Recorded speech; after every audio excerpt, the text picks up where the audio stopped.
On today's episode, we're going to be talking about why it's so important that you define your target audience. The first question I ask anyone who's going through a marketing campaign or putting together marketing material is, do you know your target audience? If you answered no to this question, don't feel bad. Most companies and even big businesses have no idea who they're trying to target. If you answered yes, my next question would be, great, can you describe them for me? More often than not, I'll get these responses. People will tell me, my target audience is people with dogs, people in my area, or my all-time favorite, women.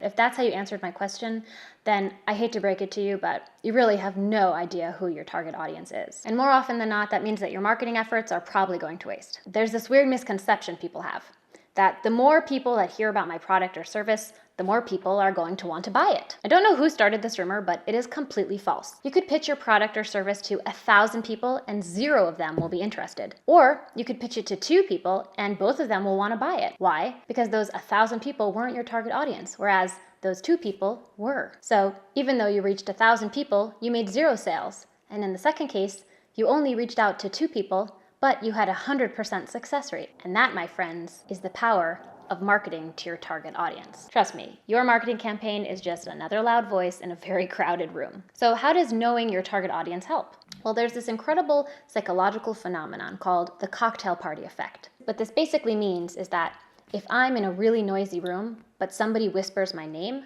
my brain will hear it. Being able to reach out to your target audience is basically the same as whispering someone's name from across a room. If you can speak directly to me, chances are I'll stop and listen. But if you're just talking to all women, well, I'm probably going to pass your ad by and not even pay attention. Now, obviously, you can't say each person's name in a marketing campaign, although apparently personalized marketing is going to be the next big thing.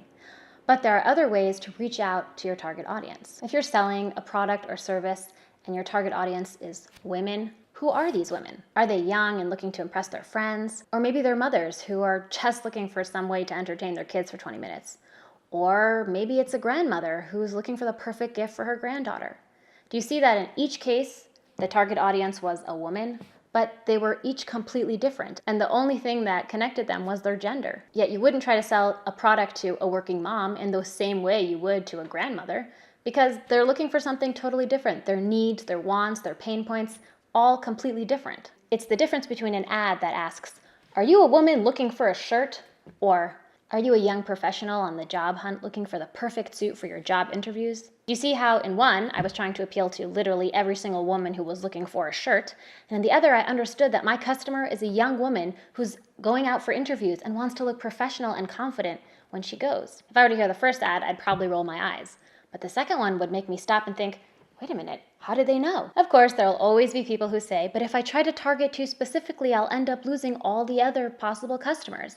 And that's really an old school way of thinking. In fact, the more niche and specific you can make your marketing campaign, the more likely it will be successful because those specific individuals will respond to it. And chances are, if there's one person who responds to it, there are a bunch of other people exactly like them who'll be just as attracted to it as well. So don't make the mistake of putting together an entire marketing campaign before you've really defined your target audience. If you want to learn more about defining your target audience and how exactly to do that, check out our blog post in the link below.